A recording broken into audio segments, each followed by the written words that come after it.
तं त्रिगुणरहितं सद्गुरुं तं Namami.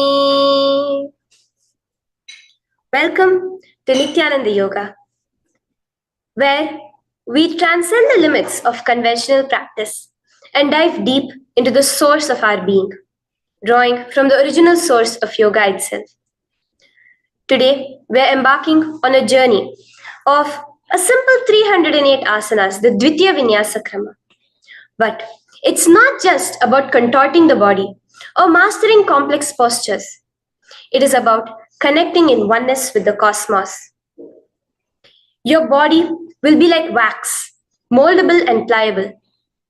Today, as we embark on this journey, shed the notion of limitations. Forget the boundaries imposed by your bone and flesh. Instead, recognize yourself as the very source material of the cosmos, the consciousness from where we all come from. With each movement, you will not just be stretching muscles, you will be reaching into the depths of your consciousness. Visualize yourself as a sculptor, crafting your form with intention and precision. Want to grow 4 inches taller by the end of this session? Believe it, for your body is a wax waiting to be molded as per your intention. There is only one enemy towards this that we have built within each one of us, that is the parasites of negativity. Every muscle you have built in the moment of anger, of anxiety, of pain, of incompletion becomes the boundary of your consciousness. Today, we embark on a journey to detoxify ourselves, make us experience our original nature as divine. So as we go through these 12 components, which is so unique to Nityananda Yoga, from the original source, the Vedas and Agamas, remember, you are not bound by limitations. You are the creator of your reality. Embrace your true nature. Let us sculpt our beings into an epitome of strength, flexibility, and bliss. Welcome to a transformative experience like no other, Nityananda Yoga. There are 12 different components that consist Nityananda Yoga. One is the asanas, which we traditionally know of. The various body postures revealed by Paramashiva to align the physical geometry of our body, the physical geography of our body, to the cosmic geometry, the cosmic geography. As Paramashiva says, sthiram sukham asanam, that body posture which is steady, comfortable, because it's in its original nature of Paramashivatva. The second are the pranayamas, the various systematic breathing techniques that Paramashiva has revealed for each one of us, that connect us to the higher dimensions of the cosmos and increase the life energy within us. The fourth are the bandhas, the different internal locks of the body. The third are the mudras, the various hand gestures and body movements to seal that life energy within ourselves. The very word mudra means seals. You will be able to seal the space of oneness within you with Paramashiva. The fourth are the bandhas, the various internal locks of the body to awaken the Kundalini Shakti, our latent potential energy, and make us conducive for the ultimate experience. The fifth are the Karanas, the beautiful dance movements of the body, revealed by Paramashiva to put you in the space of ultimate bliss, and which engage all the different parts of your body. The next are the visualizations.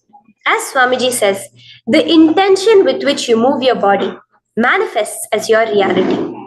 As you hold the visualization within you of the various gods and goddesses of Kailasa, of the various beings of this universe, you manifest the powers of those beings within you. The next are the japas, the various powerful energy vibrations of the cosmos that you will be subtly repeating in your throat center that will cause your very DNA to be bound to the cosmos, to your consciousness with the highest frequency possible. The next are the pramanas, the chanting of the sacred mantras, the original source scripture of Hinduism that reveal the science of Nityananda Yoga, Because as Swamiji says, yoga has a source and it is Hinduism. These original verses will manifest the vision Paramashiva had when he created yoga in each and every one of us. There are weights, which is an optional component, helps us to enhance our experience of Nityananda Yoga as revealed from the source scriptures of Hinduism. The next are the mandalas, the cosmic geometrical representation. The Shri Chakra, the Shri Yantra, which is the direct geometrical representation of the cosmos. When you keep that in front of you and gaze at it throughout your Nityananda Yoga, your body will fluidly just align itself to the cosmos. We have the Abharana, the Rudraksha, which we keep on our body, which acts as an energy battery, sucking in, storing the energy that we produce during this Nityananda Yoga and releasing it to us throughout the day to fuel our entire day with consciousness. The last but not the least are the Aushadas, the various sacred herbs that you can apply to, which can be infused with the thought current of Paramashvatva to manifest it within you. With this understanding, let us get right into the practice of Nityananda Yoga, which starts with invoking the presence of Paramashiva himself, the very being of Paramashiva, to witness our Nityananda Yoga today, with the chanting of the Shiva Moola Mantra.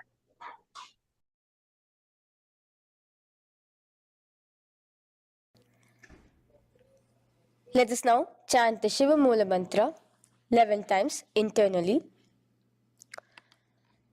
Om Ham Hom Shivaya Namaha. Om Ham Hom Shivaya Namaha. Om Ham Hom Shivaya Namaha. Om Ham Hom Shivaya Namaha. Om Ham Hom Shivaya Namaha. Om Ham Hom Shivaya Namaha. Om Ham Hom Shivaya Namaha. Om Ham Hom Shivaya Namaha. Om Ham Hom Shivaya Namaha. Om Ham Hom Shivaya Namaha. Om Ham Hom Shivaya Namaha. The next step of this ritual of yoga, as Swamiji reveals, yoga is a ritual, a methodology to connect yourself with the divine. As every ritual in Hinduism goes, we cleanse the three elements of our body, of the world, and of the ultimate with the Tattvachamanam.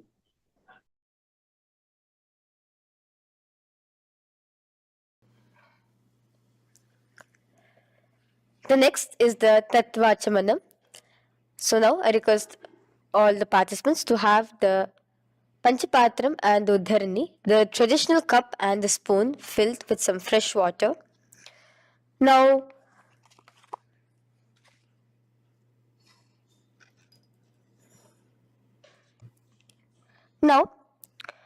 keeping your right hand in the shape of a cow's ear, the Gokarna Mudra, pour an Uddharani of water from the Panchapatram and chanting each of the following mantras internally, drink the water that flows through the base of the palm.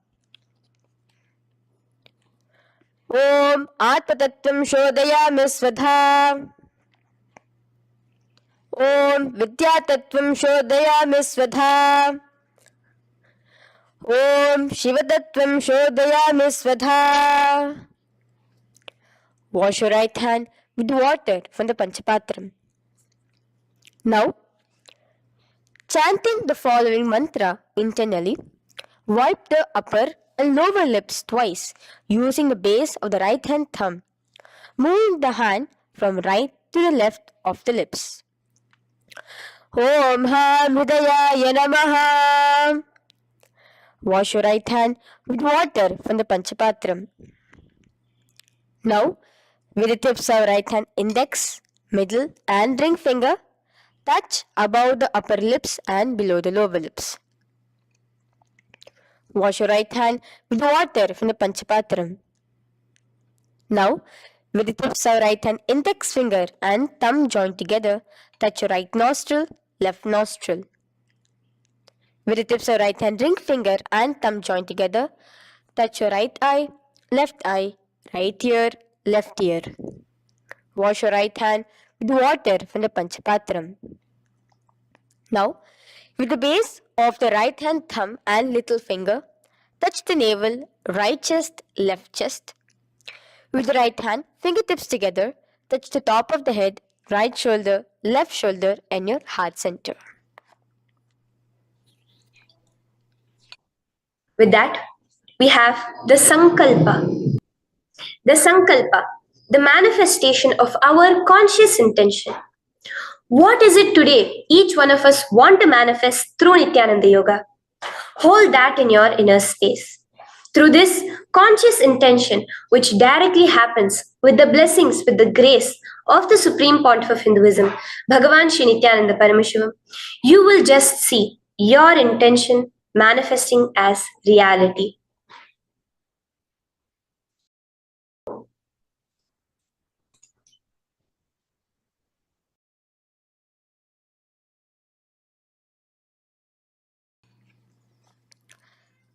The next is the Sankalpa, the conscious resolution. So now I request all participants now to, with your right hand, cover your left palm, which is the Sankalpa Mudra, and keep both the hands on the right thigh. Continue to keep this mudra till the end of the Sankalpa. Om Mamopata Samasta Duritakshayaddvara Bhagavat Shri Nityananda Paramashiva Prityartham Shri Nityanandeshwari Paramashiva Shakti Sameta Shri Nityanandeshwara Paramashiva Prityartham Cha शुभे शोभने मुहूर्ते अद्य ब्रह्मणः द्वितीय परार्धे श्री श्वेतवराह कल्पे वैवस्वतमन्वन्तरे अष्टाविंशतितमे नित्ययुगे प्रथमे पादे जम्बूद्वीपे भारतवर्षे भरतखण्डे मेरोः दक्षिणे पार्श्वे शखाब्दे अस्मिन् वर्तमाने व्यवहारिके प्रभवादीनां षष्ट्याः संवत्सराणां मध्ये शुभनाम संवत्सरे शुभायने शुभऋतौ शुभमासे शुभपक्षे शुभतिथौ शुभवासरयुक्तायां शुभनक्षत्र शुभयोग शुभकरण एवं गुणविशेषण विशिष्टायाम् अस्यां शुभदितौ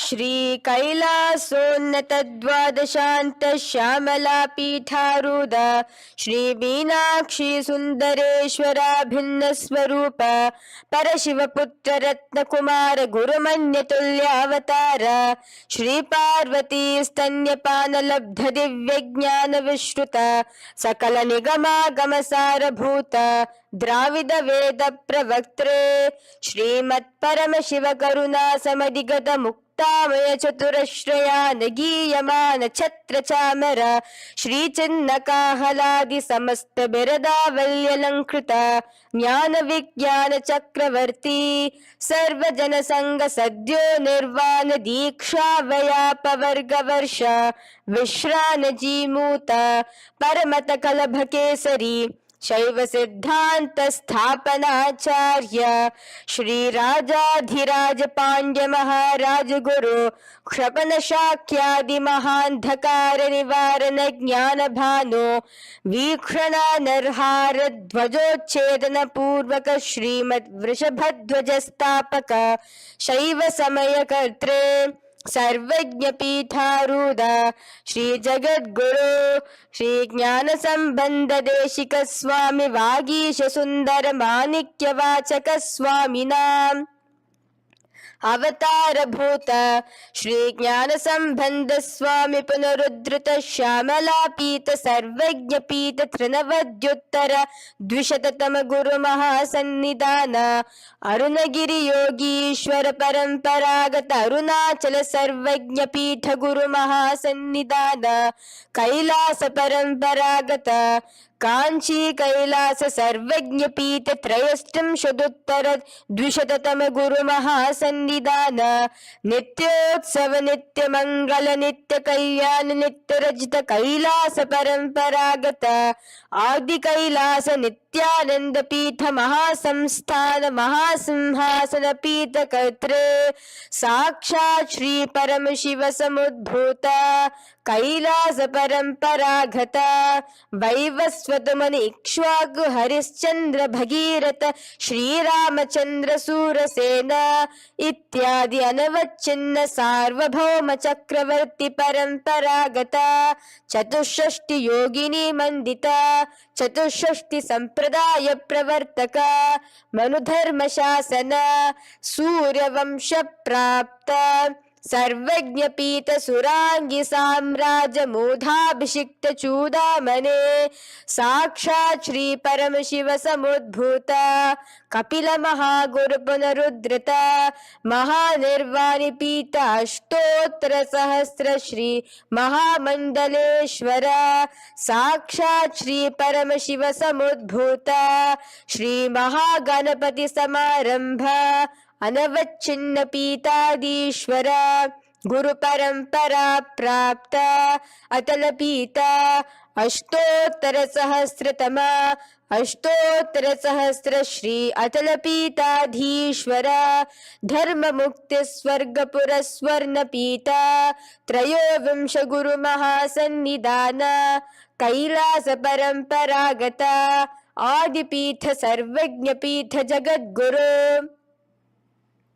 श्री कैलास पुनरुद्धारक श्री कैलास परमाचार्य श्रीमत् परमहंस परिव्राजकाचार्य वर्य सच्चिदानंद प्रणव स्वरूप श्रोत्रिय ब्रह्मनिष्ठ श्रीमद् जगद्गुरु श्री भगवत श्री नित्यानंद परम शिव श्री ज्ञान संबंध देशिक परमाचार्य स्वामिनां प्रीत्यर्थम तेषां पादारविन्दयोः भक्ति सिद्ध्यर्थम गुरु कृपा कटाक्ष सिद्ध्यर्थम क्षेम स्थैर्य वीर विजय आयुरारोग्य ऐश्वर्यानाम् अभिवृद्ध्यर्थम धर्मार्थ काम मोक्ष चतुर्विध फल पुरुषार्थ सिद्ध्यर्थम समस्त दुरितोपशांत्यर्थम समस्त मंगलावाप्यर्थम भगवत श्री नित्यानंद परम Shiv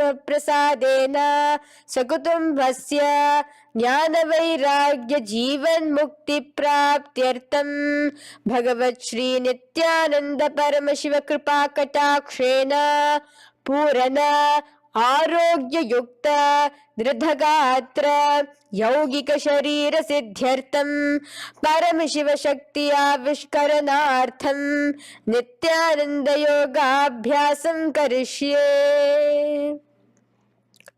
Now wash your right hand with water from the Panchapatram. Om Apaupasprisya. Now let's get started with the asanas. Okay? Sit first in a cross-legged position on the ground in Sukhasana. Bring your hands into the Bindu Mudra with your thumbs and index fingers touching each other. Place it on top of your knees. Here we have the Kumbhaka, the pranayama of Samana Kumbhaka. As you inhale and exhale, visualize flames licking up your spine. Do the bandhas, the locks, the Mahamudra Bandha, all three of the bandhas, where you are doing the Jalandhara Bandha, tucking in your chin to your chest, the Udyana Bandha, sucking in your stomach, and the Moola Bandha, clenching your perineum. For the first set of asanas, we have the japa Soham, which you'll be repeating in your throat center. As you do Sukhasana, visualize Lord Shiva in your inner space. The next asana is Parvatasana. Now, from the seated position, bring both your feet to the opposite thighs. Clasp your hands together in front of your heart center in the Anjali Mudra and raise it above your head. Keep your hands as straight as you can. Continue the Samana Kumbhaka and the Japa of Soham. Remain with all the three bandhas. The chin to your chest in Jalandhara Bandha, the stomach tucked in Udyana Bandha, and the clenched perineum in Mula Bandha. Here, visualize yourself as Mount Kailash. The next asana is Hali Pavasana. Now slowly bring your feet together in front of your body as you stretch it out a little further away. Now bring your hands behind your back and clasp the left hand by your right. Lean forward, placing your forehead on the ground as you continue to engage all the three bandhas. Here, gaze at your nose. Visualize Swamiji, the Supreme Pontiff of Hinduism, in your inner space. Now in a similar position from Hali Pavasana, just release your hands, slightly get up and bring your hands in front of your body. Place them on the ground, cupping your hands, making a hollow in Nagi Pavasana. Visualize yourself as a snake, gazing at your nose. Continue the japa, the pranayama and all three bandhas engaged. Now, raise up. This is Kokilasana. Hold your big toes with your index and middle finger in the Prana Mudra. Stretch your legs straight out and upwards. Cross it into Padmasana. Bring it to your opposite thighs. Lean forward and down onto your elbows. Again, tuck your chin into your chest, suck in your stomach and clench the perineum in the Mahamudra Bandha. Visualize yourself as a bird in Kokilasana. The next is Nityanand. Now, raise up again. Bring one ankle to the top of the opposite knee. Hold the elbows with your hands. Hold your respective elbows with the opposite hands. Again, engage all the three bandhas and rotate your arms in a circular motion. Keep the spine completely straight and gaze towards your nose. Visualize Swamiji, the Supreme Pontiff of Hinduism, in your inner space. Next is Gajasana. Press your hands onto the ground. You can bring your feet a little back as you raise yourself up, your hips up high. Lower your head and then chest, scooping your body forward again and again. Here, engage the Udyana Bandha, where you suck in your stomach along with the Mula Bandha, clenching the perineum. Visualize yourself as an elephant. Gajasana. Now stop the movement slowly. In another dynamic asana, which is Rikshasana, you will start alternatively pressing the heel of one foot onto the ground while lifting the other heel up. Repeat this again and again. The next is Vaishyasana. Now slowly come to a standing position. Stand tall on the tips of just your big toes. Keep your head neck straight line. And bring the middle, index and ring fingers to your heart in the Hridaya Mudra.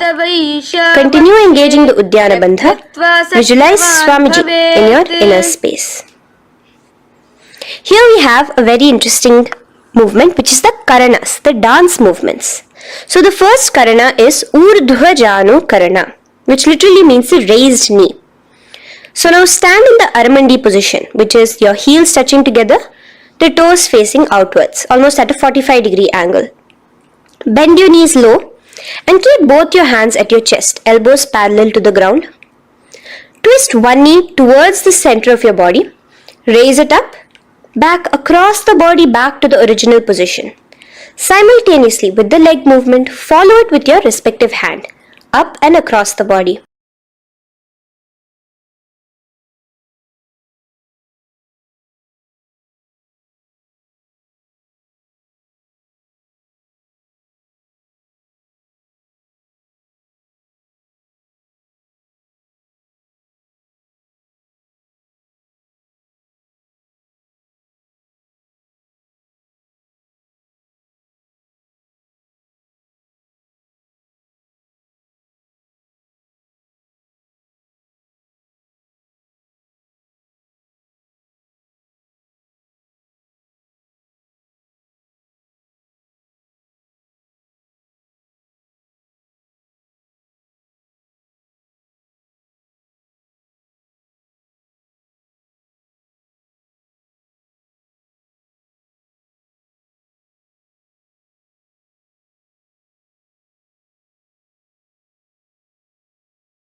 will be engaging only the Moola Bandha, visualizing yourself as Lord Nataraja, the Lord of Dance.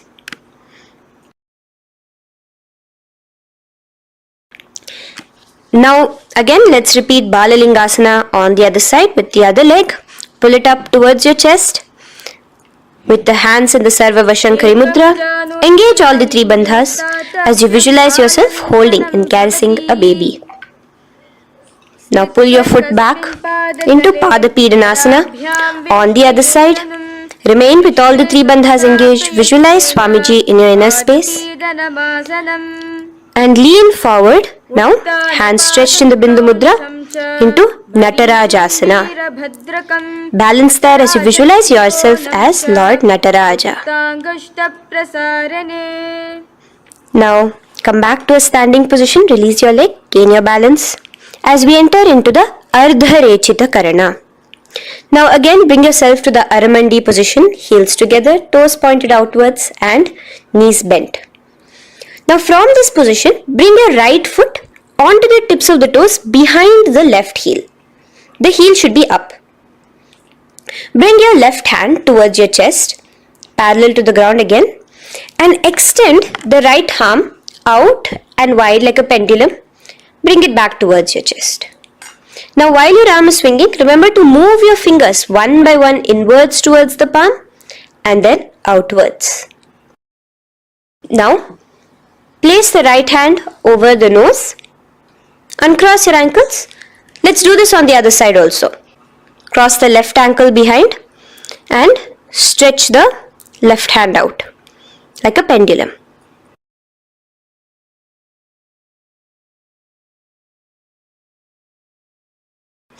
Bring it to your nose and cross the ankles. Now let us enter into the skeleton dance. It's a very powerful meditation. It cleanses the muscle memory. Any patterns which are there within your muscle memory can be completely wiped out through this skeleton dance. Just 2 simple steps. Now stand straight. Visualize yourself as a skeleton. You can close your eyes. Just visualize yourself as pure bones. There are no muscles, no veins, no nerves, tissues, organs, nothing. Just bones, a skeleton form. And shake your body intensely. As a skeleton, you are moving yourself wildly, intensely. Just shake it all out. Move your hands, move your legs, your head. Let there be no bone in your body untouched. Just move it. Move wildly, shake. Literally feel yourself throwing all the patterns out of your system with the intensity of your shaking.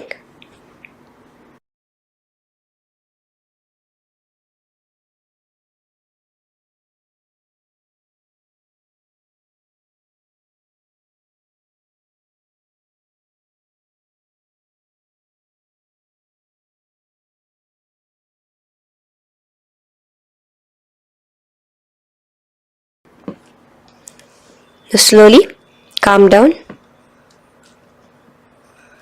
Take a few steps, gain your breath back. That's a powerful meditation we did. Let us do the next Karana. Again, come back to a standing position. Do the Aramandi. Your toes outwards, knees bent with your feet together. Now here, raise your hands above your head. Keep your palms completely straight and cross the wrists with the palms facing forward and the back of the hands outward. Now from the crossed wrists, uncross the wrists, spreading your arms out wide while you turn your hip towards the side. Turn by the waist sideways. Bring your hands back over the head and turn on the other side. Repeat this on the other side. Do it again. Let's twist out. Come back to the middle and twist out again. This is the Kati China Karana. Now stand tall. Raise your hands above your head. Bring yourself to the top of the tip of your toes. Let your hands face each other parallel to the ears. You're tall, pushing yourself, stretching yourself. Again, engage all the 3 bandhas. tucking in your chin to the chest, sucking in your stomach and clenching your perineum. Visualize yourself as a palm tree. We have the japa changing over here, where you will be repeating Shivoham in your throat center. Tadasana.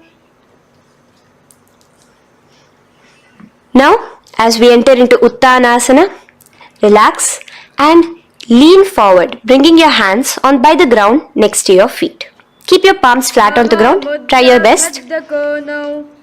Engage all the three bandhas. Remain with all the three bandhas engaged as you visualize Swamiji, the Supreme Pontiff of Hinduism himself, in your inner space. Now jump your feet back into Tarakshvasana, coming to a plank position. Keep your hands shoulder width apart. Be steady there. Chuck in your chin to your chest in the Jalandhara Bandha as well as engaging the Moola Bandha. Now rotate your head while in the Jalandhara Bandha from shoulder to shoulder, side to side. This is Tarakshvasana. Visualize Swamiji, the Supreme Pontiff of Hinduism, in your inner space. Yes. Now lay flat onto the ground in Bhujangasana. Lower your entire body down. Now point your toes backwards. Keep your hands by the side of your chest and push yourself off the ground. Remember to use the strength of your lower back to hold yourself up. Open your mouth wide. Inhale through the hollow of your throat and exhale through your nose. This is the Bhujangani Mudra. In Bhujangasana, you will visualize yourself as a cobra. Now come back into a plank position. So you can tuck in your toes and come back into a plank position. In Shashasana, alternate bringing one knee towards your chest, back and forth. So you'll bring one knee front, push it back and bring the other knee. Repeat this again and again. Do the Sahaja Kumbhaka. Simple breathing in, breathing out. Engage the Moola Bandha, clenching your perineum. Visualize Swamiji, the Supreme Pontiff of Hinduism. Okay. Now place your legs back into the plank position as we enter into Rathasana. Again, bring one foot between your hands and alternate jumping one foot back and bringing the other foot forward simultaneously. Again and again. Continue the Sahaja Kumbhaka and the Moola Bandha engaged as you visualize yourself as a chariot, a Ratha, in Rathasana. Now, into Veerabhadrasana. Remain one leg in between your hands. So as you jump, one leg comes between your hands. Stop in that position. One leg stretched back. And raise yourself up into a standing position. So the front foot will be pointing forwards and bent at a 90-degree angle. The knee will be bent at a 90-degree angle. The other leg, which is extended back, the foot will be pointed sideways at a 45-degree angle. Now raise your palms, hands up, parallel beside your ears. Do the Uddiyana Bandha along with the Moola Bandha, pulling in your stomach in. Gaze towards your third eye as you visualize yourself as Lord Veerabhadra. Now relax down, switch your legs around and let us do Veerabhadrasana on the other side. Stretch your hands up, gaze towards your third eye, suck in your stomach in the Uddiyana Bandha and visualize yourself as Lord Veerabhadra. Okay, bring your feet together now. Let us move into Vrikshasana. Now stand tall, gain your balance here slowly. Bring one foot towards the inner thigh. Bring your palms together, raise them up above your head in the Anjali Mudra. Keep your elbows as straight as you can. Again, continue the Uddiyana Bandha, sucking in your stomach. Gaze forward, hold your balance, visualize yourself as a tree, the stability of a tree in Vrikshasana. Now, slowly bring your hands down. Now the foot which is in your inner thigh, bring it towards the opposite, to the root of the opposite thigh. Bring your hands in the Namaskar Mudra in front of your heart center together and visualize yourself here as Lord Garuda. Just engaging the Moola Bandha alone here. This is Garudasana. Now let us repeat Vrikshasana on the other side. Slowly put your foot down. Bring the other foot to the inner thigh. Raise your hands above your head. Suck in your stomach in the Uddiyana Bandha and visualize yourself as a tree. Let's repeat Garudasana on the other side. Slowly bring the foot to the opposite thigh and lower your hands to be in front of your heart center. Release the Uddiyana Bandha, just engaging the Moola Bandha, clenching your perineum. Visualize yourself as Lord Garuda, the eagle vehicle of Lord Mahavishnu. Okay, bring both your feet to the ground now and spread them far apart from each other. Now keep one leg toes pointing forward and the other set of toes pointing sideways. Straighten your arms out parallel towards the ground. Bring your front arm down towards the front foot, beside your foot, while the other arm extends towards the sky. Visualize yourself as a triangle in Trikonasana. Now raise up and let's repeat Trikonasana on the other side. Switch the position of your legs around and go forward. The other arm raised towards the sky. Visualize yourself as a triangle. Now come back to a standing position. Bring your feet together. We are having another Karana, the Nikuttaka Karana. Bring yourself to the Aramandi position. Feet together, knees out wide. Here now bring your hands towards your chest, but keep both your palms parallel towards each other.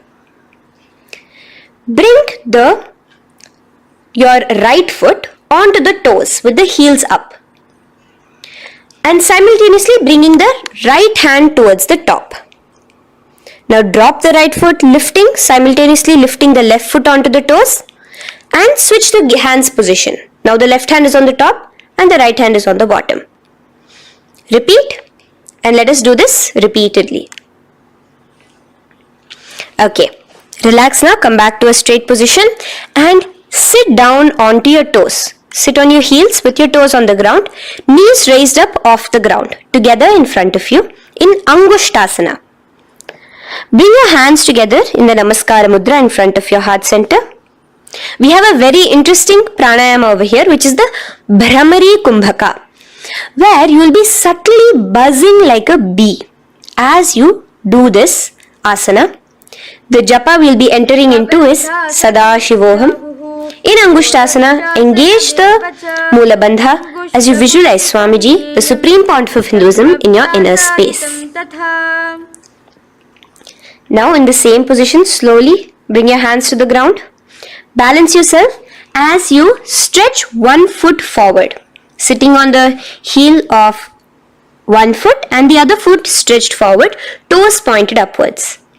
Bring your hands to the Vara Mudra, just the tips of the finger on the ground while the palm faces forward, both your hands. Continue to engage the Moola Bandha, clenching the perineum as you visualize Swamiji, the Supreme Pontiff of Hinduism, in your inner space. Now, stretch, the leg is stretched forward, right? Stretch the same hand, the respective hand forward and clasp onto the big toe of that foot in the Prana Mudra with your index and middle fingers. The other hand, bring it to the back of the respective heel in Vidhunanasana as you visualize Swamiji in your inner space. Okay, bring your 2 feet back together as we repeat Saurasana on the other side. Stretch your left leg forward now. Palms in the Vara Mudra on the ground. Visualize Swamiji in your inner space. And lean forward into Vidhunanasana on the other leg. Clasp your toes. Bring the other hand to the back heel. Continue to visualize Swamiji.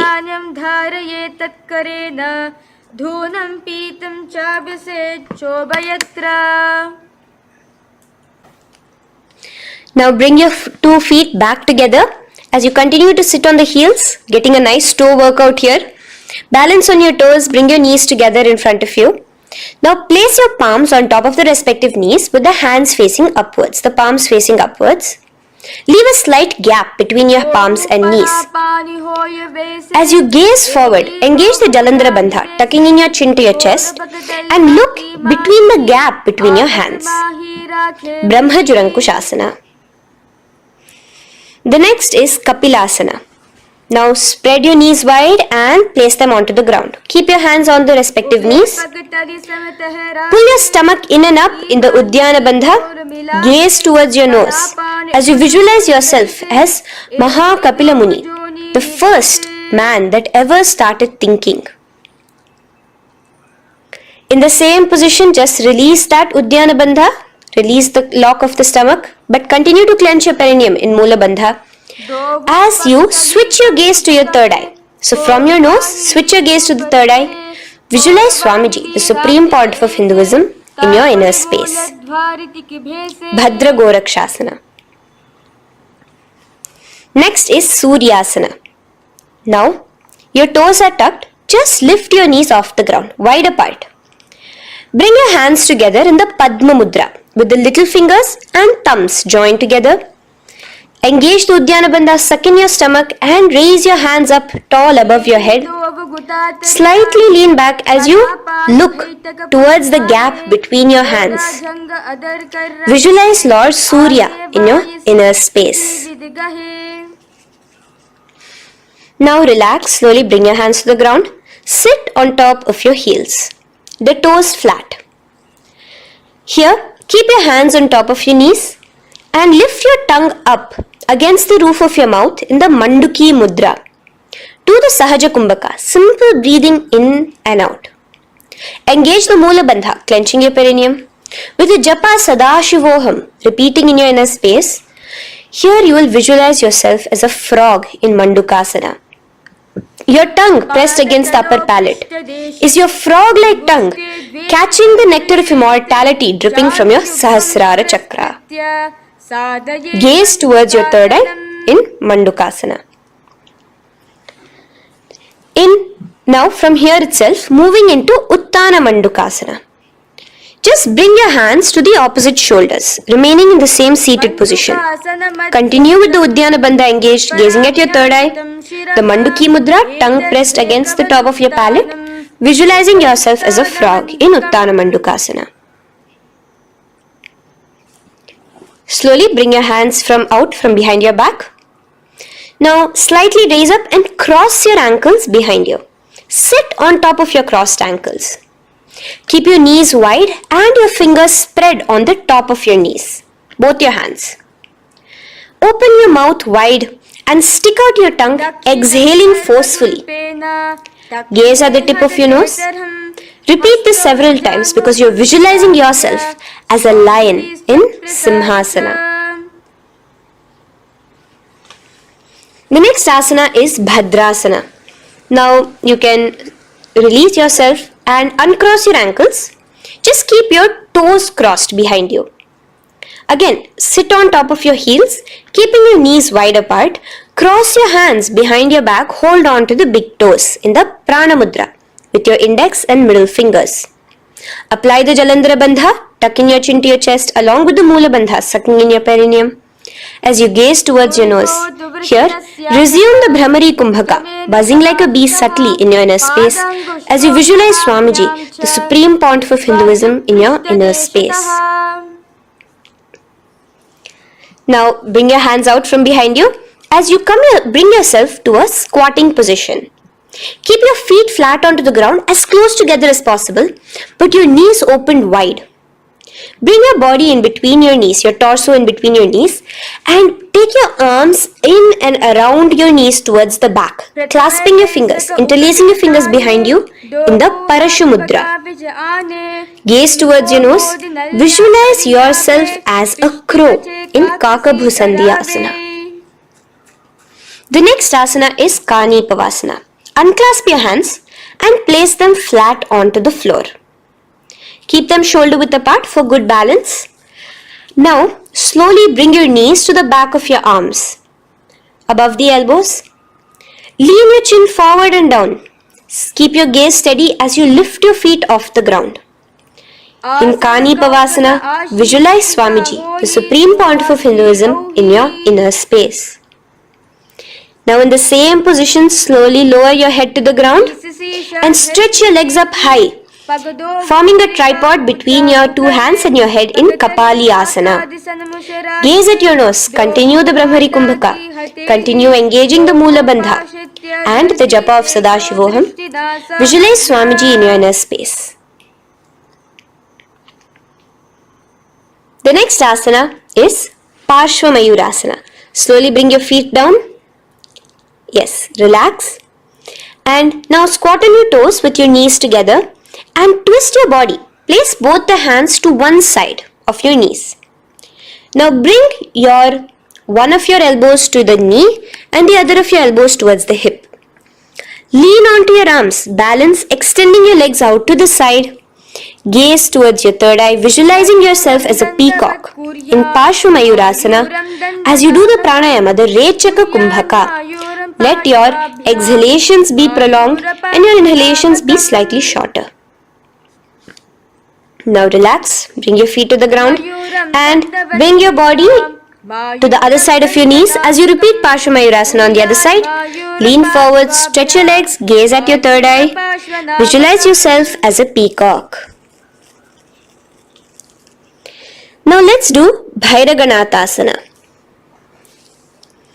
Now come again to a plank position, place your hands down, stretch your legs back and bring one foot around your shoulder to be placed in between both your palms. Gaze at your third eye, just engage the Moola Bandha, clenching your perineum. Here this is Bhairaganathasana. Visualize yourself as Lord Kala Bhairava. Slowly bring your foot out and bring the other foot in between your palms, remaining in the plank position. Continue to visualize yourself as Lord Kala Bhairava in Bhairaganathasana on the other side. The next asana is Unmukha Pithasana.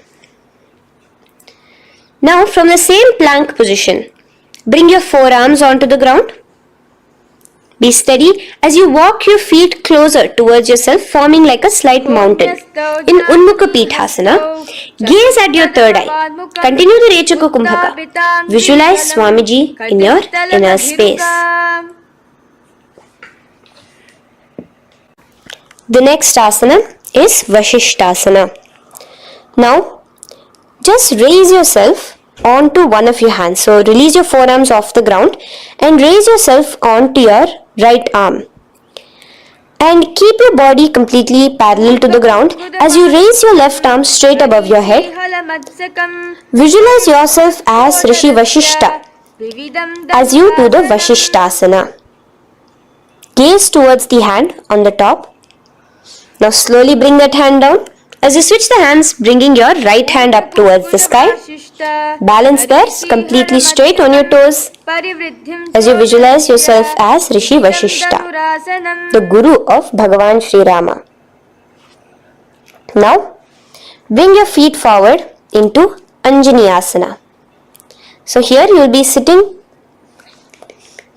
on your hips with your legs pointed forward. And sit on top of your hands. So keep your palms facing upwards and sit on both your palms as you tuck your elbows into your body. Do the Rechaka Kumbhaka, continue the Rechaka Kumbhaka. Engage the Jalandhara Bandha, tucking in your chin to your chest, gaze at your nose, visualize yourself as Lord Hanuman in Anjani Asana. Now, slowly release your hands from under your body. As you lean forward into Paschimottanasana, clasp your respective toes with your index and middle finger. Lean forward and down, bring your elbows to the ground, your forehead towards your knees. Engage all the three bandhas, the Mahamudra Bandha, as you visualize Swamiji, the Supreme Pontiff of Hinduism in your inner space, with a new japa, Mahasadashivoham, starting here.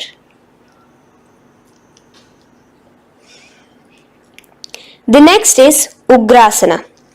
Now you can raise up and clasp your hands behind your neck in the Parashamudra. Interlace both your fingers. Lean forward and down, bringing your forehead to your knees and your elbows onto the ground. Again, engage all the three bandhas in the Mahamudra Bandha as you visualize Devi Kali in your inner space in Ugrasana. The next is Marichi asana. So raise up and keep one leg pointed forward while you bring the other leg towards the groin, the knee pointed upwards. Place the foot flat on the ground. Now lean forward. Bring both your hands, wrap your arms around the raised knee, clasping your hands behind the back together. Bring your chest to the thigh with your head towards the knee. Here engage just the Moola Bandha, sucking in your perineum, as you visualize yourself as Rishi Marichi in Marichi asana. The next asana is Mahamudrasana. Now slowly raise up and the raised knee, let it rest by your side with your leg towards the inner thigh of the opposite leg. Now again reach down, hold your foot, bring your elbows to the ground, your forehead to your knees. Engage all the three bandhas in the Mahamudra Bandha. Gaze at your nose, visualize Swamiji himself in your inner space. Raise up. Let's repeat Marichi asana on the other side. Bring the other foot straight while the other foot comes into the groin. Knee up. Lean forward, clasping your hands behind your back. Visualize yourself as Sage Marichi.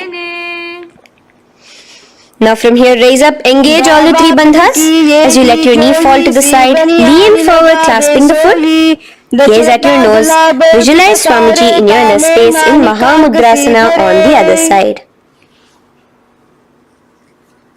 Now, bring yourself to a seated position. Sit and bring the soles of your feet together. Bend your knees and keep your heels as close towards you as possible. While try to touch your knees to the ground. Clasp your feet together with both your hands. Maintain a straight spine.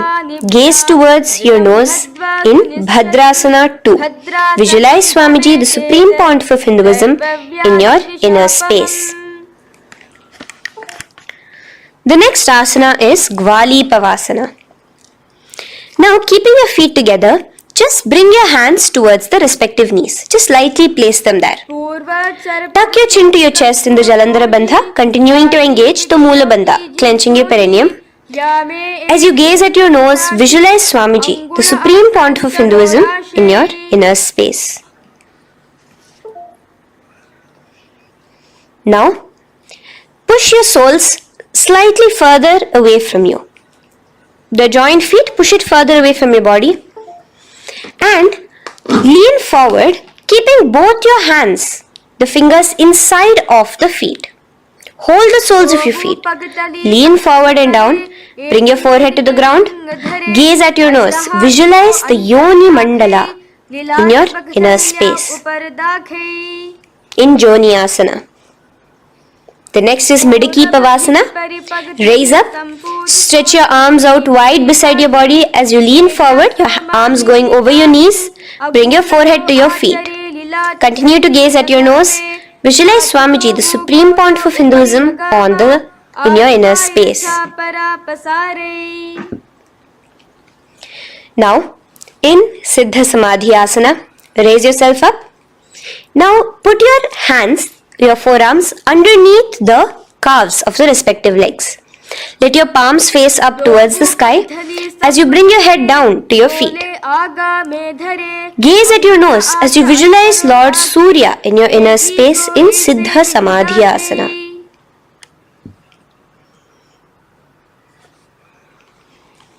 The next asana is Chiniki Pavasana. Raise up now. Bring both your feet together in front of you. Bring your feet back close to your body. Now place your hands underneath both the feet and pull your feet open like a book facing towards the sky. Both your feet. Press your elbows onto your thighs near the knees and gaze towards your nose, visualizing Swamiji in your inner space in Chiniki Pavasana. Giving yourself a nice stretch. Now release your feet and bring your hands to the respective knees. Gently push down on your knees, pushing it towards the ground. Suck in your stomach in the Uddiyana Bandha. Gaze at your third eye, visualizing Swamiji in your inner space. This is Charapata Chokasana. The next asana is Bhairavasana. Now continuing to remain with your feet together, You can use the help of your hands to bring your toes onto the ground with your heels pointed upwards. Just push yourself and try to do it. Continue to remain with the Uddiyana Bandha engaged, your stomach sucked in. Bring your hands to the Bindu Mudra with the index and thumbs together on top of the knees. Gaze at your third eye. Visualize yourself as Lord Kala Bhairava in Bhairavasana. The next asana is Samanasana. So slowly you can bring your feet out from underneath. Take now one foot towards your chest, holding with both your hands as the other foot rests by the perineum. Pull the sole onto your chest. Gaze at your third eye. Visualize yourself holding the breath in the Mooladhara Chakra, the Chaturdala, the 4-petal lotus of your body. Gaze at your third eye. Visualize Swamiji, the Supreme Pontiff of Hinduism, in your inner space in Samanasana. From here, let's move into Apanasana. Now, the foot that you have towards your chest, just bring it over your shoulder and place both your palms onto the ground beside you. As you lift the leg by your perineum, stretch it out and lift it up high into the sky in Apanasana. Gaze at your third eye, visualizing Swamiji in your inner space. Let's repeat Samanasana on the other side. Bring your foot down. Clasp the other foot towards your chest. Gaze at your third eye, visualizing Swamiji in your inner space. And bring the foot onto your shoulder as we repeat Apanasana on the other side. Stretch your leg out straight in front of you, up high towards the sky, gazing at the third eye, visualizing Swamiji in your inner space. Okay, relax slowly. Let's move into Gomukhasana. Now, sitting in a seated position, cross one leg over the other, like over, and align the knees together at the center of your body and the feet by the opposite hips. Place both your hands on top of the stacked knees. Gaze at your nose. Here we have a beautiful pranayama, very cooling pranayama, which is the Sheetkari pranayama, where you will be inhaling through your clenched teeth with your tongue pressed against behind your teeth and exhaling through your nose, creating a hissing sound. The japa will be for the next sequence of asanas. Om Nityanand. Visualize the face of a cow in Gomukhasana. Now keep your knees crossed. From the knees, bring your hands towards the respective toes on the side of the body. Clasp the big toe in Pranamudra. Suck in your stomach in the Uddiyana Bandha. Visualize yourself as Rishika Anasuya in Anasuyasana. Now in Anusuyasana 2, just bring your hands behind your back, clasped together, interlaced fingers in the Parashamudra. Lean forward and down. Try to bring your nose to touch the ground in front of you. Just visualize yourself as Rishika Anasuya and gaze at your nose. Anusuyasana 2. Raise yourself up now. Now bring one foot towards the perineum, knee resting on the ground. Raise your other foot with the foot in front of the lying down foot, knees pointed upwards towards your chest. Place your hands on the respective knees. Keep your spine tall, chest out.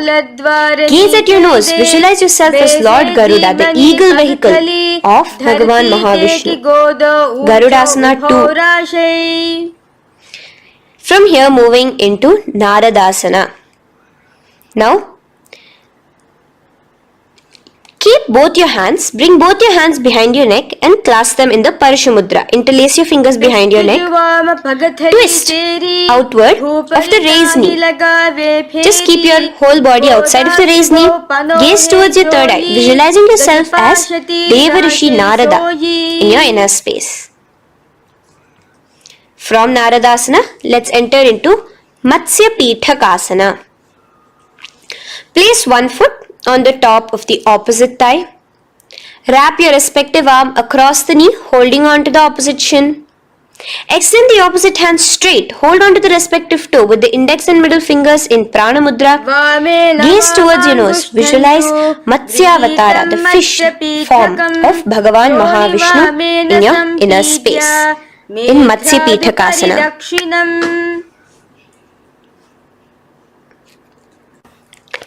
From there, let's repeat the Gomukhasana and the rest of the asanas on the other side too. So slowly you can cross your knees over to the other side in Gomukhasana. Keep your hands on the top of your knees. Gaze at your nose as you visualize the face of a cow in Gomukhasana. Continuing into Anusuyasana on the other side, bring your hands to your toes. Suck in your stomach in the Uddiyana Bandha. Gaze at your nose, visualize yourself as Rishika Anusuya. And lean forward, bringing your hands behind your back in Anusuyasana 2. Interlace your fingers in the Parashamudra. Continue to gaze at your nose, visualizing yourself as Rishika Anusuya. As you relax the Uddiyana Bandha, just clenching the Mula Bandha alone. Raise up, bring your feet together in front of you as we enter into Garudasana 2. Place your hands on the respective knees. Stay straight. Visualize yourself as Lord Garuda as you gaze towards your nose. And twist your body out of the raised knee, hands clasped in the Parashamudra behind your neck. Gaze at the third eye, visualizing yourself as Devarishi Narada. And bring the foot to the opposite thigh as we enter into Matsya Pitakasana on the other side. Clasp your toe in Prana Mudra. Gaze at your nose, visualizing Matsya Avatara, the fish avatar of Lord Vishnu in your inner space. Now let's enter into Matsyendrasana. Remaining in the same position with one foot on the opposite thigh, place the other foot on the ground on the far side of the other thigh. Twist. Bring your elbow outside the raised knee. Keep the raised arm by your neck. Turn backwards. Gaze towards your third eye. The other hand straight out. Visualize Matsyendranatha, the great Rishi and master of Hatha Yoga in your inner space. Just switch your hands around. Straighten the hand that was originally bent and bend the other hand towards your neck. As we enter into Kubhasana, visualize yourself as a camel. Continue to gaze at your third eye. Now, straighten out both your hands straight out in the same position. Continue to gaze at your third eye, visualizing Matsyendranatha, the master of Hatha Yoga in your inner space. Now slowly, take your foot off from the thigh. As we enter into Matsyendrasana on the other side, bring the other foot to the thigh. Place the other foot on the far side. Twist, bringing your elbows outside of the raised knee, hands on the head. The other hand stretched out back. Twist, gazing at your third eye. Visualize Matsyendranatha in your inner space. Switch the hands around as we enter into Kubhasana on the other side. Remember to visualize yourself as a camel. Now stretch both your hands out in Matsyendrasana 2 on the other side. Visualize Matsyendranatha in your inner space. Now, with one leg on the thigh, bring the other foot too to the opposite thigh in Padmasana. Place your palms on the respective knees. Engage all the three bandhas in the Mahamudra Bandha, tucking your chin to your chest, sucking in your stomach and clenching your perineum. We have a new pranayama here, which is the Shitali Kumbhaka, where you will continue to inhale through the teeth without creating the hissing sound, and exhale through your nose. A new japa of Om Nityananda Mahasadashivoham starts here. Gaze at your nose in Padmasana, visualizing yourself as Bhagavan Paramashiva. Now, keeping your legs in the same position, just cross your hands over each other, clasping onto the toes with your index and middle fingers in the Prana Mudra. Gaze at your nose, visualize yourself as Devi Parvati, the consort of Lord Paramashiva in Padmasana 2. Now, uncross your hands. Take your hands and insert it into the gap between your thighs and your calves. Put both your hands within and pull it out on the other side. As you balance on your hands, lifting your whole body off the ground, visualize yourself as a rooster in Kukkutasana. Now relax. Take your hands out from inside your feet as we enter into Baddha Keki Asana. Place your hand onto the ground as you raise up on your knees. Place your palms on the ground, fingers pointing towards the legs. Now keep your elbows together, pressed against your navel. Slowly lean forward, balancing, and extend your knees off the ground, visualizing Swamiji in your inner space. In the same position, stretch your legs out behind you. In Mayurasana, visualize yourself as a peacock. Hold your balance. Relax now. Yes, relax flat onto the ground into Makarasana. Lay down completely flat. Keep your feet pointing outwards, far away from each other. Place your forehead on the mat. Interlace your fingers behind your neck in the Parashumudra. Just relax, visualizing yourself as a crocodile as we go back to the Sahaja Kumbhaka. The simple breathing in, breathing out. Just keep the Moola Bandha alone engaged.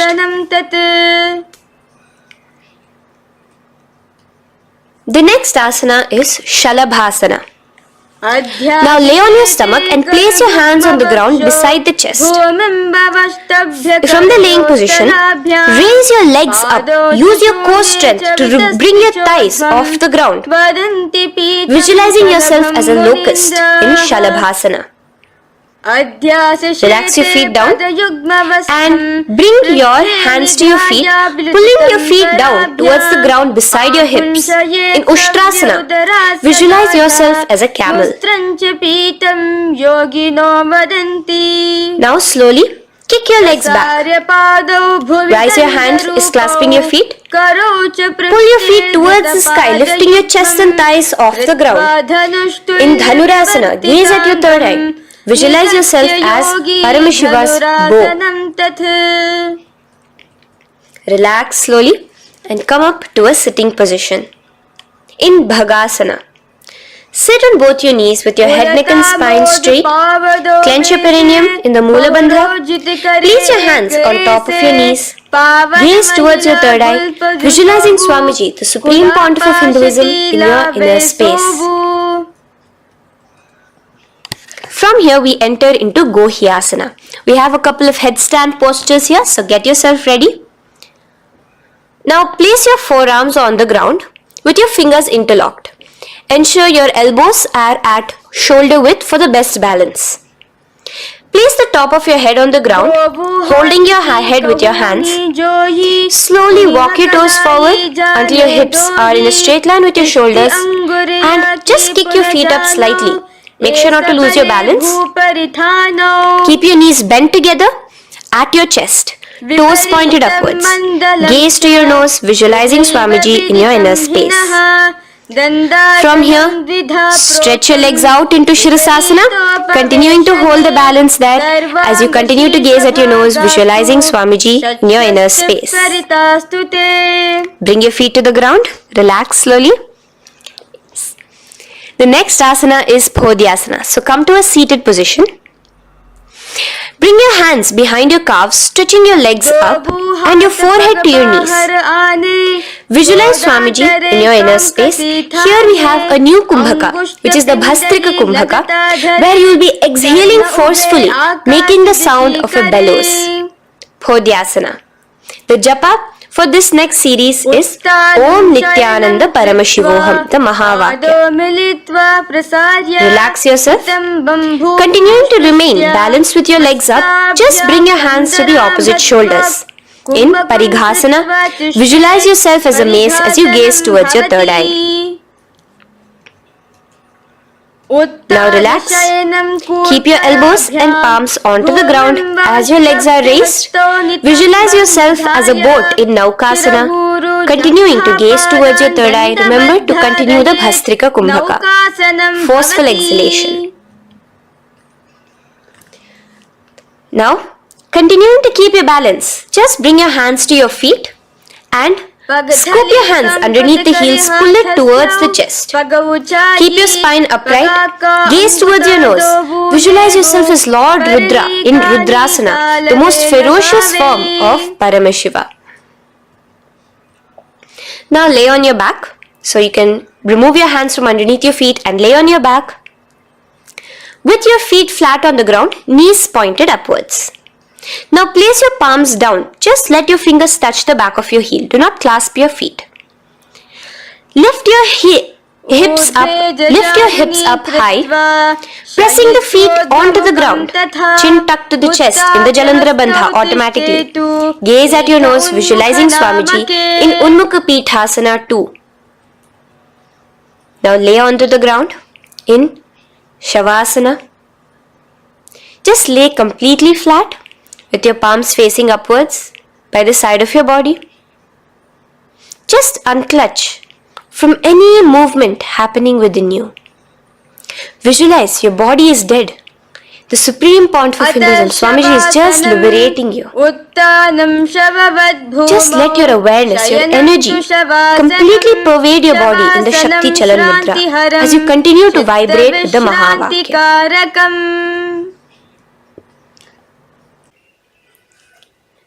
Roll over to one side and come to a seated position. Feel the life entering your body back. In a seated position, let us get continued with the sequence. We have 200 asanas more to go, starting with Yathasanishtasana. In Yathasanishtasana, sit in any posture you are completely comfortable in, bringing your hands into the Bindu Mudra with the thumbs and index touching. Start off with the Samana Kumbhaka.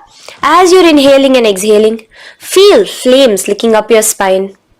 Clench your perineum in the Moola Bandha with the japa Om Nityanand Paramashivoham for the remaining of the sequence. Visualize Swamiji in your inner space. From here, moving into Samasana, where you bring your feet to a cross-legged position. Keep your hands on your knees with the thumbs and index touching in the Bindu Mudra. Just inhale and exhale as you visualize Swamiji in your inner space. The next is Muktasana. Press your left foot against your genital region. Place the right foot on top of your left. Keep your hands facing downwards on top of your knees. Sit straight, gazing towards your nose. Visualize yourself as a sage liberated by Swamiji himself. Now, continue to remain in the same position as we go into Siddhasana, where your gaze will be switching from the nose to your third eye. Continuing to visualize Swamiji in your inner space, ensure the Moola Bandha, the perineum, is locked. In Siddhyasana now, continuing the same position.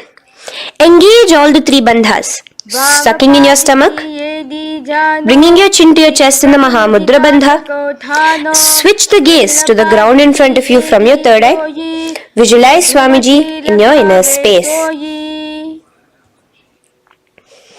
Now, relax the Uddiyana Bandha and Jalandhara Bandha. Just keep the Moola Bandha, the perineum alone clenched, as we enter Rudrasana 2, where your legs will remain in the same position, just your hands alone, from resting on your knees, will turn around to the Bindu Mudra, the thumbs and index touching.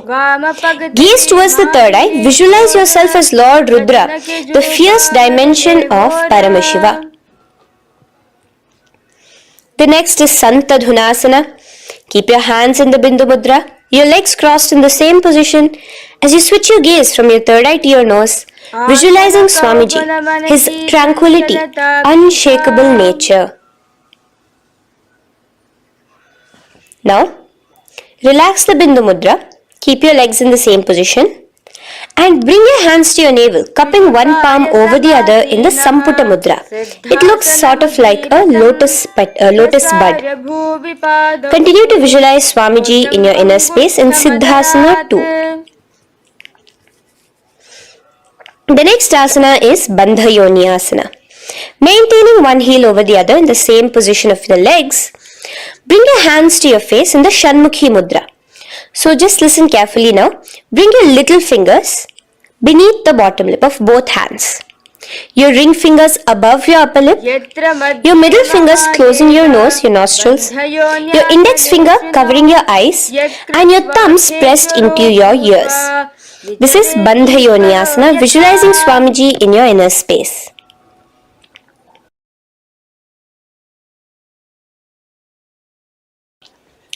The next asana is Virasana. Now, you can remove your hands from your face and bring one foot onto the opposite thigh, and the other foot underneath the thigh. Keep your hands in the Bindu Mudra, thumb and index fingers together on the top of your knees as you embody the space and state of bravery, Veera, in Virasana. Now, changing the leg position again as we enter into Valmikasana. Keep your left heel on the right side of the generative organ, toes under the thigh.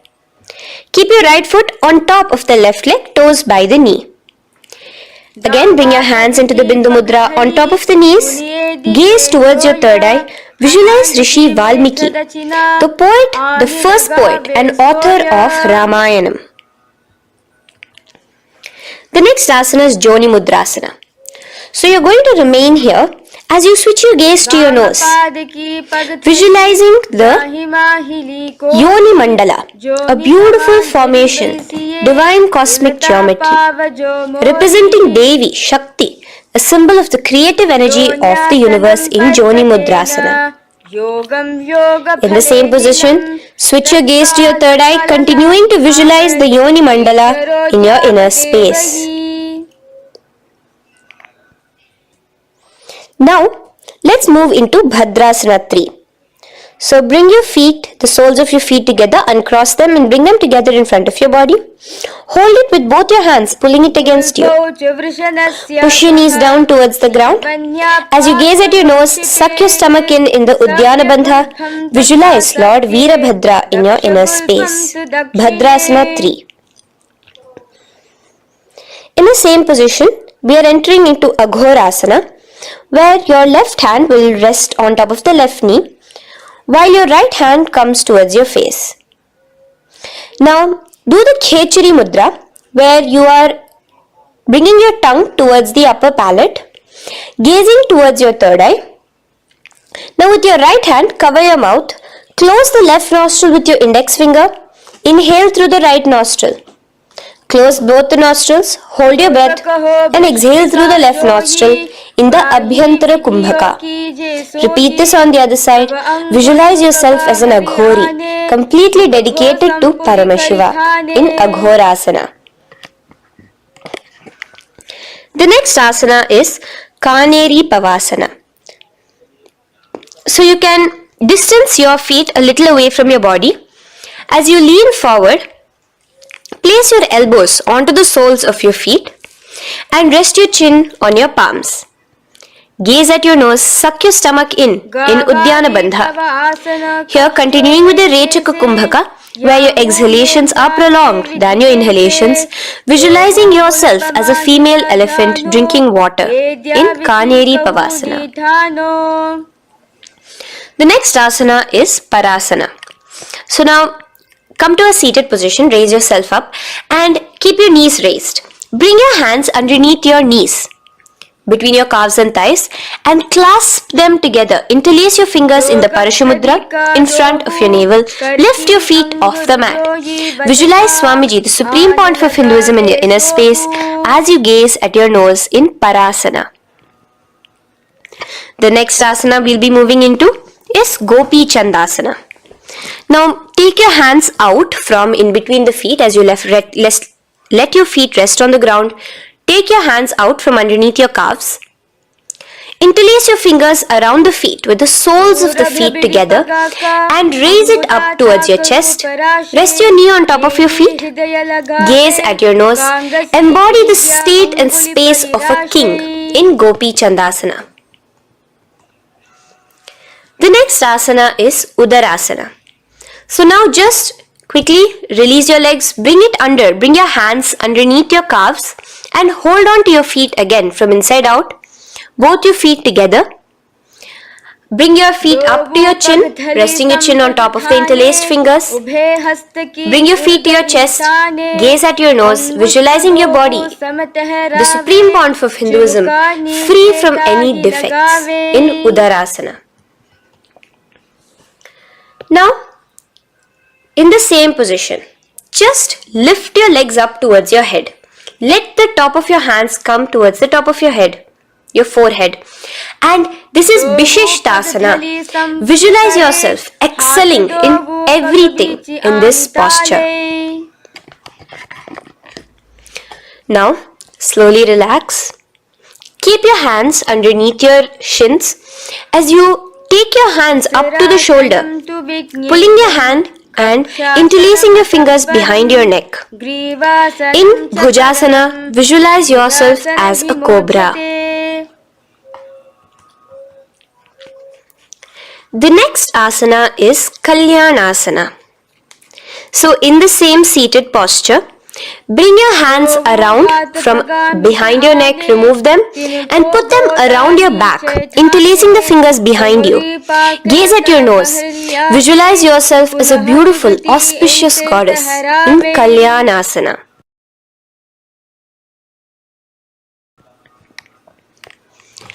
The next posture is Sankatasana. So now, uncross your hands from behind you. Release yourself completely onto the ground. Place your left knee on the mat and the left foot flat. Sit on top of your left foot, knee pointed forward. Raise your right leg on top of the left, bringing the right heel to the left hip. Place your hands on the opposite knees. Here, do the Ujjayi Pranayama. As you inhale and exhale, make the sound of an ocean. Visualize yourself as a swan, a beautiful swan in Sankatasana. The next is Dhenukasana. Just in the same position, slide your left heel to the left hip. Keep your right knee on top of the left. Place both your hands on your right thigh. Visualize a cow in your inner space as you suck your stomach in the Uddiyana Bandha, Dhenukasana. Now slowly uncross your legs as we move into Matsyendrasana. Place the right foot on the left thigh, the left foot on the right knee. Bring your left hand behind your back, hold the right thigh. Twist a little bit. Place your right hand on your left thigh. Twist your body, gaze towards your third eye, visualizing Swamiji in your inner space. The next asana, Matsyendrasana 2, just untwist your body. As you clasp the respective toes of both your feet with your hands, lean forward and down, bringing your forehead to the ground in front of your feet. Visualize Swamiji, the Supreme Pontiff of Hinduism, in your inner space. Raise up now. Keep your legs in the same position. We have the Guru Asana. Interlace your fingers together and place it over the topmost knee. Suck in your stomach in the Uddiyana Bandha, clench your perineum in the Moola Bandha, tuck your chin to your chest in the Jalandhara Bandha. As you engage all three bandhas, visualize Swamiji in your inner space. Let us now repeat Sankatasana on the other side. So, you can release your hands, your legs as you cross the other leg over. Visualizing yourself as a swan, remember to put your hands on the opposite knees. The next asana, Dhenukasana, repeating it on the other side. Slide your leg out, bring both your hands to the topmost knee. Suck your stomach in the Uddiyana Bandha. Visualize a cow in your inner space. Matsyendrasana again, repeating it on the other side. Bring your legs to the cross-leg position. Twist your body around as you gaze at your third eye, visualizing Swamiji in your inner space. Untwist as we enter into Matsyendrasana 2 on the other side. Hold on to your feet, bring your forehead to the ground, continuing to visualize Swamiji in your inner space. Slowly raise up and let us do Guru Asana on the other side. Engage all the three bandhas in the Mahamudra Bandha. Interlace your fingers, place it on top of your knee. Continue to visualize Swamiji, the Supreme Pontiff of Hinduism, as we do Guru Asana. Now, slowly uncross your feet and place them flat on the ground, knees towards the chest in Pashasana. Keep your hands holding the opposite knees, thighs together, and keep your spine completely erect. Continue the Khechari Mudra, where your tongue is pressed against the roof of your mouth. As you gaze at your third eye, visualize Swamiji in your inner space. Continue the Ujjayi Kumbhaka. As you breathe in and out, make the sound like an ocean. Now in the same position, just bring your chin towards your knees in Bodha Shokasana. Lean forward, gazing at your nose, in visualize Swamiji, the abode of bliss in your inner space. Now raise up and bring your hands, uncross your hands, bring your hands underneath your knees, clasping the opposite elbows in Kurakatasana. Gaze at your nose, visualizing Swamiji in your inner space. Now, in the same position as Kurakatasana, just cross your ankles into Sumati Asana. Toes pointed upwards. Gaze at the nose. Visualize the great sage and Maharishi Sumati in your inner space. The next asana is Dandasana. Extend your feet out straight in front of you. Keep your arms straight above your head. Interlace the fingers from inside out. Let your wrists point outwards. Engage the Mahamudra Bandha, all the three bandhas. As you gaze at your nose in Dandasana, visualize Swamiji in your inner space. The next is Arambhasana. Now keeping your legs straight, release the Jalandhara Bandha and the Udyana Bandha, keeping your perineum clenched in Mula Bandha. Lean forward and down. Hold your big toes in the Prana Mudra with your index and middle fingers. Head to your knees. Do here the Nadi Shodhana Pranayama. Inhale through the left nostril, hold and exhale through the right.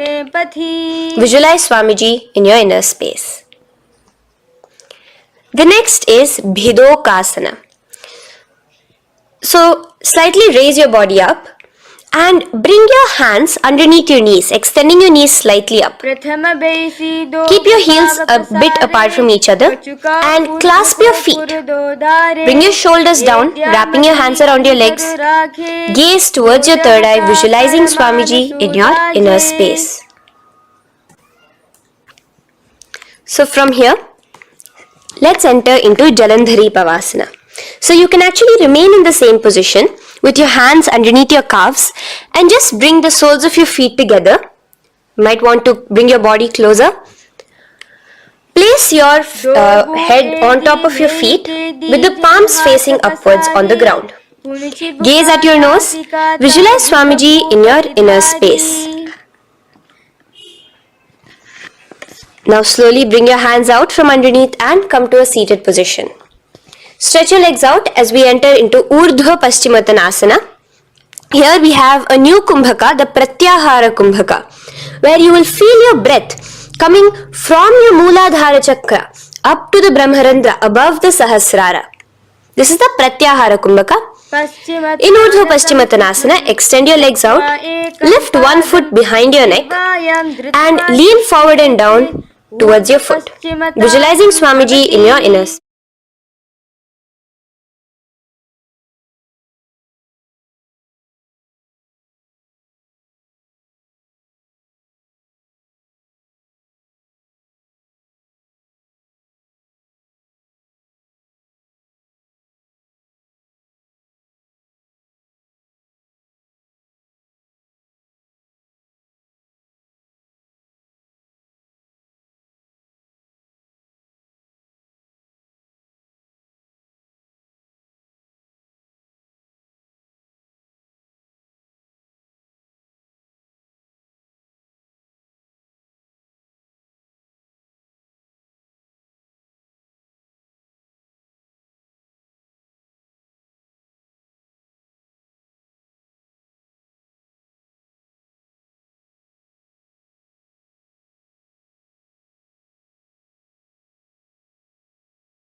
Okay, gonna go live.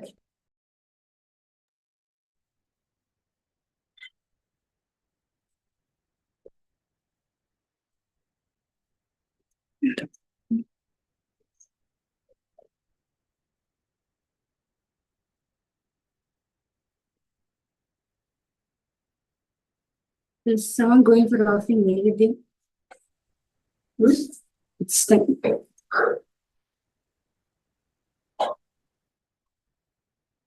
wow, why is it transitioning wow without me telling you? My head Please shook. don't, especially My head honest. shook. Just ask me before transitioning. Who's it's time for everything now. I need to start now. What? It's time for everything. No. I don't know. Transition. Why are you transitioning again? Ma? I don't understand. Ma, I understand what you're transitioning without asking me. That means That you said, just said. no, I did not. I told Ma, ask me before transition. Speak properly from Armenian. It's not. I'm not speaking properly, Ma. I understand, Ma. It's when if you transition, then I'll be shown life as it is. Which Kailash will ask me why am I behaving like this? Which I don't want to do it. Okay. So when it comes to transitioning, just ask me whether I'm ready or not. Whether it's okay to be transitioning. Okay. Okay. But the first time I transitioned, I didn't do it on It purpose. was a mistake. Okay, I understand. No problem. But hereafter, if you transition, then just double confirm with me. Should I transition? or Okay, not? before. Mm. Okay, no problem. So that this program can go smoothly. That's it. Like, without any errors from our side. Yeah, Because it can be like security breach also. Because if you just transition, if I just by mistake say my Kadita's name, it's going to be a security breach. yeah. So that's it. Okay, I'm gonna go live. Okay, inform everyone. Yes, 3, 2. Now, Nityanandam Paramasukadam Kevalam Jnanamurtim Dvandvatitam Gagana Sadrusham Tattvamasyadilaksham Ekam Nityam Vimalamachalam Sarvadi Sakshi Bhutam Bhavatitam Trigunarahitam Sadgurum Tam Namami.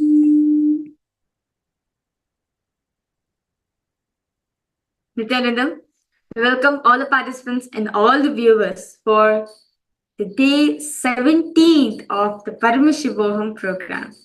We'd like to invite all the participants. I see so many of you, all the viewers are watching us live right now. I once again invite all of you for this beautiful program. Welcome all of you for the Paramashivoham program, where today successfully all the participants and all the viewers, all of you entering into the 17th day of the Paramashivoham program. Today, all of us are going to be learning a very important topic in life. One of the topics will always remain as a mystery, will always remain as unanswered topic, unanswered questions from this field. But it haunts us so much because we have been grown up with, especially Hindu kids, right? From very young age, we have been brought up with it, with this concept. What is it? I request all participants and all the viewers, you can go ahead and post. What is it? A very important topic to understand as we are bound by it. But by understanding it, you can actually come out from it, liberate yourself from it. That is karma. Karma. All of us are bound by karma. As Swamiji says that anyone who's born on planet Earth, anyone who's born on planet Earth has At the moment they're born on planet, the moment they take their body on planet Earth, they are bound by karma. Karma is a topic well known, discussed in every sectors of Hinduism, not just Hinduism alone, everywhere almost. How to get rid of karma? What exactly is karma in the first place? As we always feel like karma is such a bad thing, right? Especially when you commit a bad thing, or like a bad sin, or bad crime, or bad deeds. Usually they say that you get back to karma. But what exactly is karma?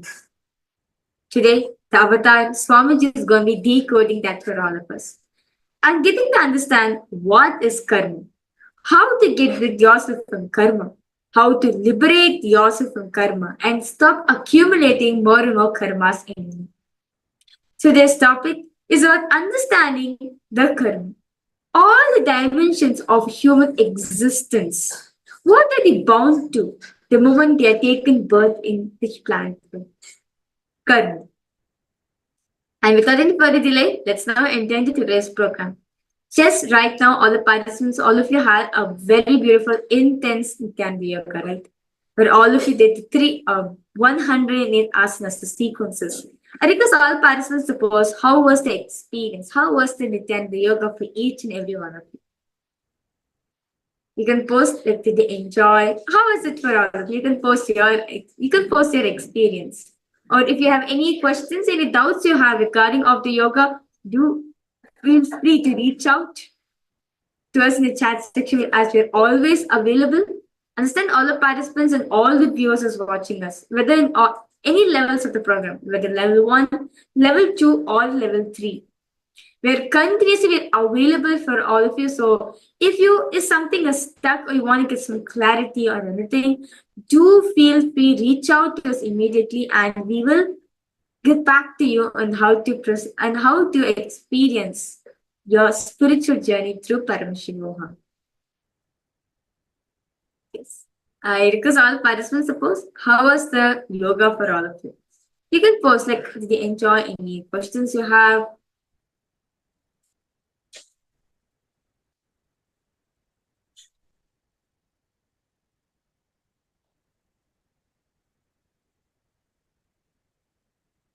You can post. That's right. What your experience you had during the yoga time? You can post it, no problem.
Yes.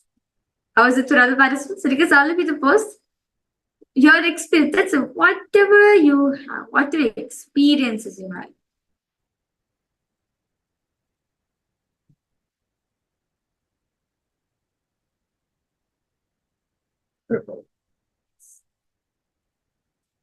Whatever. That's fine. You can go ahead and share. How was the yoga for all of you? Did you do the Nityanand yoga or any questions, any doubts you have? Do feel free to post in the chat section, no problem.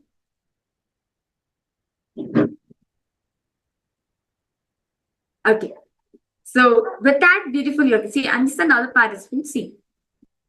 Now, as Swamiji says, for you to retain the enlightenment energy in you, right? For you to keep the enlightenment energy in you need two things. One, a Vedic mind. A mind which continuously cherishes, which continuously cognizes the higher dimension, the higher truths, and always remaining in that state. Second is yogic mind. building your body through yoga. Building your body through the authentic yoga as revealed by Paramashivoham's source scriptures. Okay, why yogic body? See, our human body does not have the ability, we are not born with such a strong body to retain that high amount of energy. Especially that enlightenment energy, right? It's such a strong, high voltage of energy. The moment it gets transmitted, the moment it enters your system, if your body is not ready, Swamiji says there's chances of even leaving the body right after you experience enlightenment. This is not just this case of one people and so many enlightened masters who are out there. Many enlightened masters who are left the body. Swamiji says one of the reason why they're not able to be in the body for a long time is because their body was not trained. Their body was not built to hold that energy within us. So right before we get enlightened, if we build our body with the workouts, when you build the body with the intense yoga, with the intensity and the yoga, it will actually help you when Swamiji is pouring that energy into all of us. It will actually help you to retain that energy within ourselves. So that's why the first and foremost thing in the Paramashivoham program we do is building our body with the Nityananda yoga. Whether you're attending level 1, level 2, or the level 3. We'll be starting the sessions only with the yoga and continuing throughout the day with the rest of the sessions. And ultimately, the darshan of Swamiji. So, without any further delay, let's now enter into the power manifestation. So, I request all participants, let's now listen to as you're settling down for the program. I request you drink a lot of water, hydrate yourself completely, and do get an IBAN and come.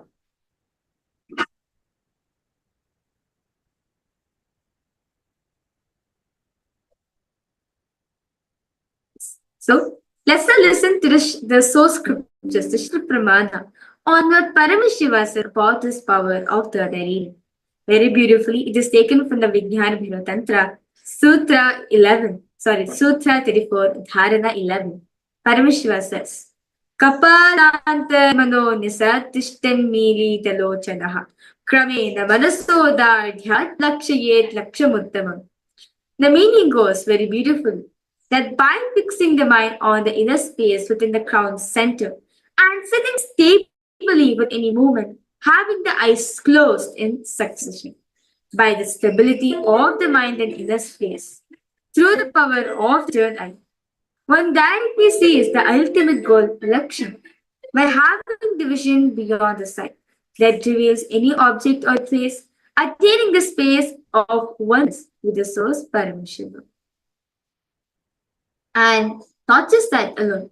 Basically, to understand what Paramashiva is saying, that when you fix your mind on the inner space, right? When you being aware of your inner space, at that point of time, Swami is saying that you actually, if you just focus on your inner space, especially within the crown center, you'll see that how when you're focusing intensely, when you focus on your crown center, you're actually stabilizing your mind and your body. There's no extra movements. There's no extra things done for your body. And therefore, even your mind is stable, steady. This is the best space for you to manifest powers. So through the power of your eye, you're able to see anything, objects, trees, colors, letters, anything you're able to see through the third eye. As you're established, this state is you establishing in oneness space with Paramashiva, who is the source for all the creation.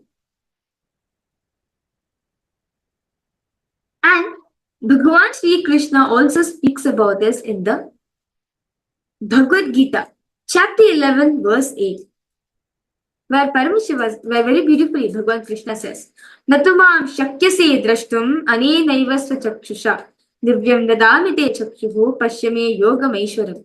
Where he's saying that you cannot see my cosmic form. Understand Arjuna, Krishna saying to Arjuna, the two physical eyes that you're having does not have the ability to see my cosmic form. Therefore, let me initiate you. Let me grant you divine third eye vision Behold my cosmic opulence. Behold my cosmic opulence.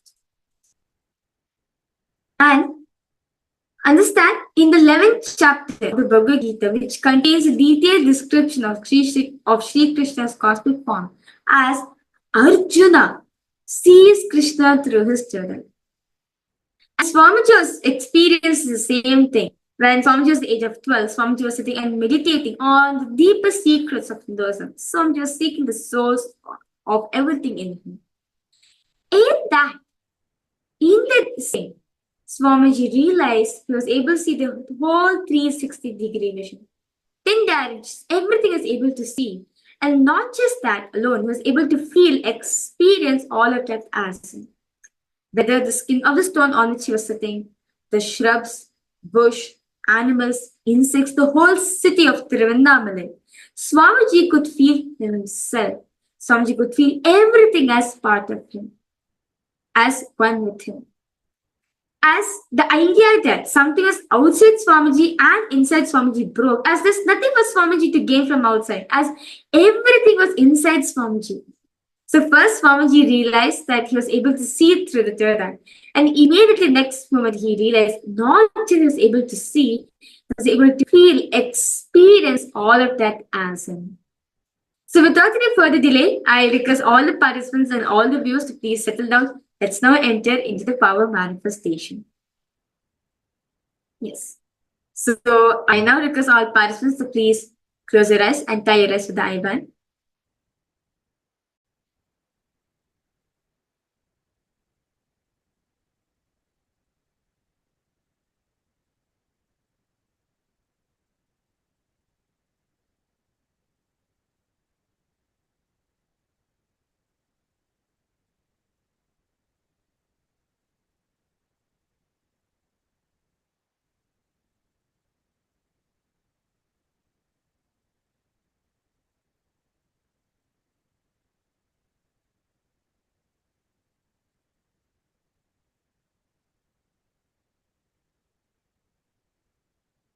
I request all participants to please close your eyes, tie your eyes with the eye band. We'll be now starting with the manifestation.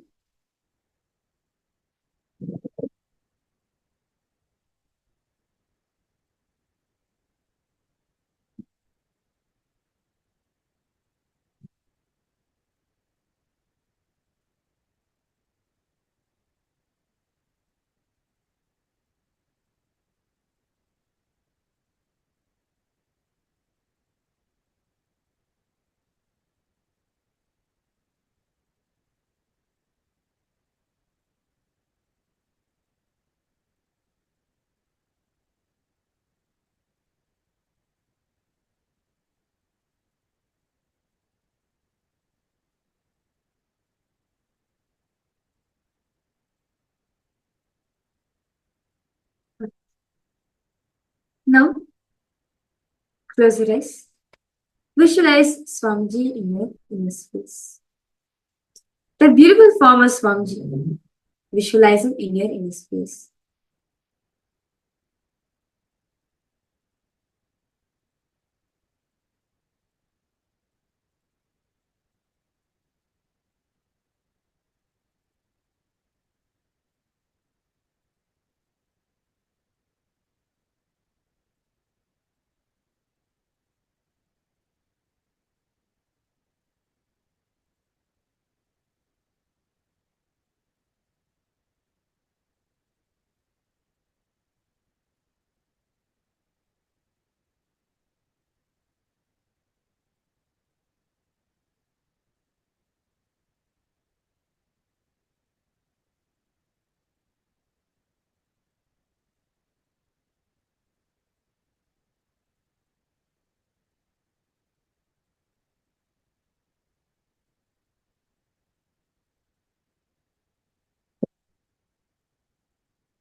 Slowly, intensely, start chanting the Mahavakya.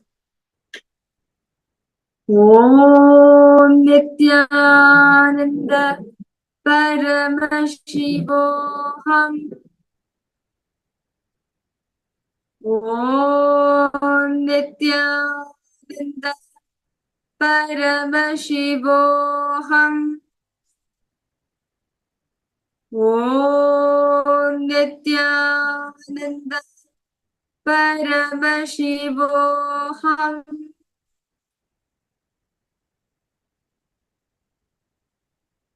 Intensely chant the Mahamantra.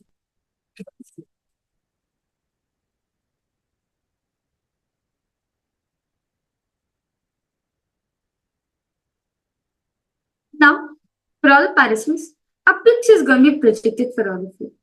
I request all of you to ask Swami.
Mahavagya, spiritual lullaby for Samadhi.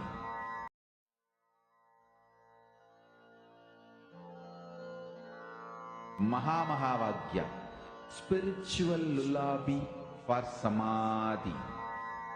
And Suprabhatam, wake up call, wake up song for Paramashiva.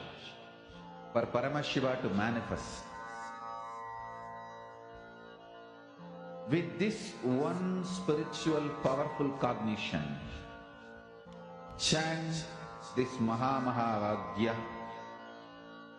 Om Nityananda Paramashivoham.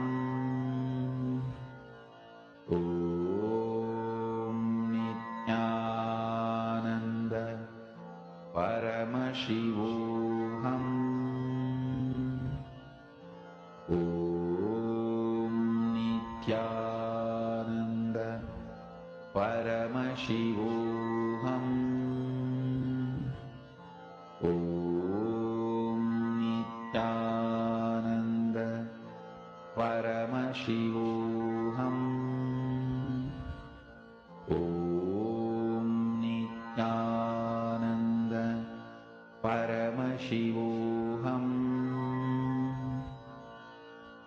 Om Nityananda Paramashivoham.